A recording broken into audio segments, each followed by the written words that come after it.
Di ay disgrasya sa duha ka motorsiklo kuno dito sa Dakbayas, Toledo.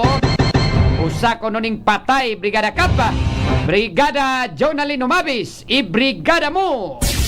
Brigada Live Report.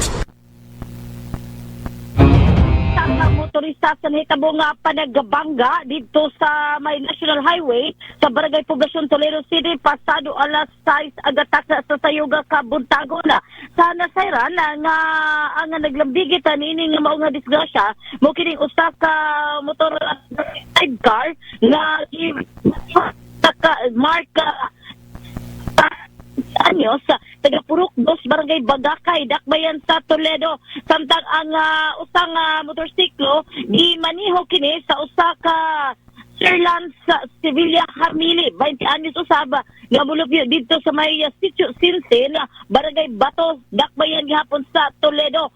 Sa inisyal nga investigasyon nga gipahigayon sa mga sakop sa Toledo Police Station nasayran nga kining duha ka mga motorsiklo naggiyahe kini sa opposite nga lane nga direksyon.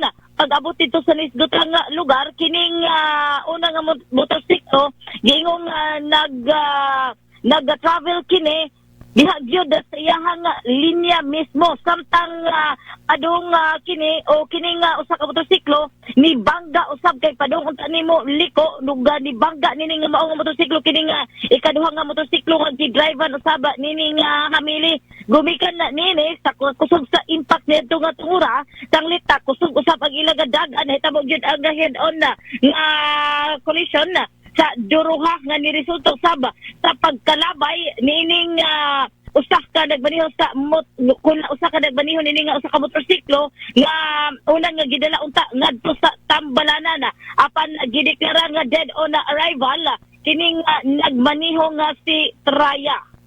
Sa pagkakaroon padayon panganhimo sa buong investigasyon ang kapulisan kung kinsa gyud ang ngayon manubag sa maong insidente.